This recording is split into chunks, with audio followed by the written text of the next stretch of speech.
The hunt for life elsewhere in the universe is now essentially a three-horse race between finding microbes in our solar system, signals from an intelligent race, or clear signs of organisms in the atmosphere of an exoplanet. But one expert has claimed that while the other two horses might be important, finding intelligent life would have the most profound impact because it might not be life as we know it. Instead, she says the first life we find might instead be a form of artificial intelligence, and it could indicate that humans too will one day be more machine than man. Speaking to Mail Online, Dr. Susan Schneider, an associate professor in philosophy at the University of Connecticut and author of several articles on alien life, explained her theory. She had been working on it with Dr. Seth Shostak from SETI, which actually stands for Search for Extraterrestrial Intelligence.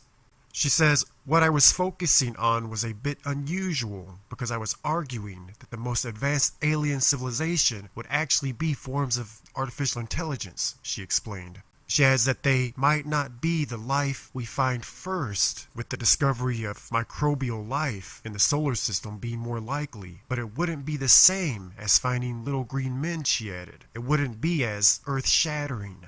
What form that intelligent life might take, though, could come as somewhat of a surprise.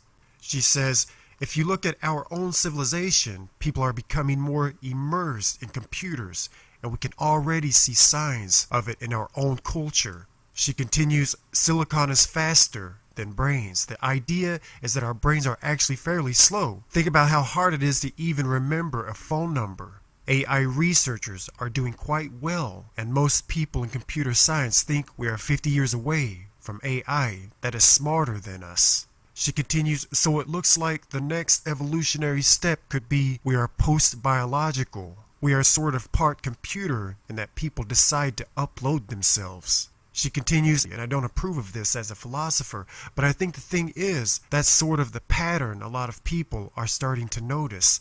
Aliens will be vastly older than us, so it looks like they may be sophisticated forms of AI that are far smarter than we are. Kind of mind-blowing. Dr. Schneider continued that she doesn't necessarily think our transcendence to an AI-based race will be set in stone, and there will be some people who resist it. She says, in North America, the Amish refuse to use technology, and hopefully other people would think things through very quickly. But she added that she wouldn't be surprised if in 50 years we have the internet wired to our brains. Aside from the computational aspect, another limitation of our brains is their size and vulnerability, something that suggests a race more advanced than us would do away with them. Dr. Schneider says the idea kind of floating around NASA and the SETI Institute is that most sophisticated alien civilizations we encounter would not be biological. She continues, our brains are limited to the size of our skull, but a computer can take up an entire planet or city, and if you need space travel, humans aren't very durable. But with computers, you don't have the same threat to worry about. Now, such a discovery would suggest that the shift from biological to machine is something that takes place on other planets and would ultimately indicate the direction humanity is going, and would have a huge impact on our society, like a science fiction novel come to life, according to Dr. Schneider. Dr. Schneider says, I think finding a more sophisticated form of life would be mind-blowing to most people. Maybe they would just get back on with their lives after a week or so, but it would certainly shake them up. Now, when or if such a discovery might occur, though, is anyone's guess at the moment.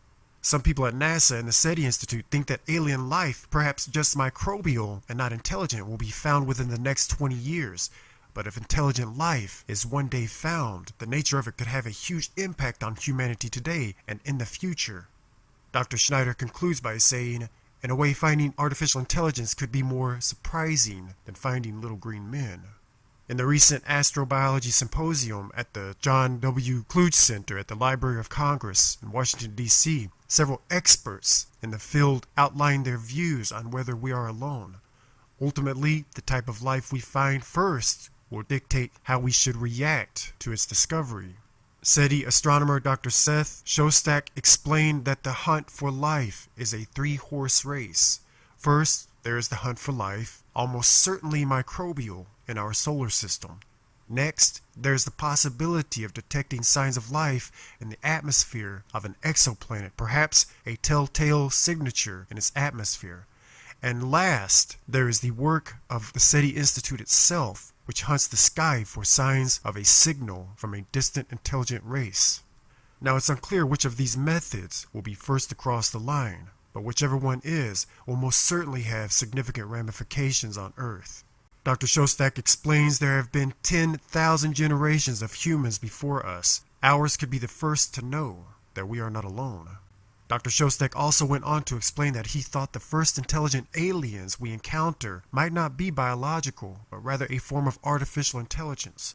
With AI thought to become more advanced throughout this century, it's possible that just 150 years or so since the invention of radio, we will already have created artificial intelligence. And this would have extremely important implications for the future of life on Earth. Some are of the belief that we will one day be able to emulate our brains to achieve a form of immortality. Some actually believe this. Dr. Shostak says the point is that going from inventing radios to inventing thinking machines is very short, a few centuries at most. He continues, the dominant intelligence in the cosmos may very well be non-biological.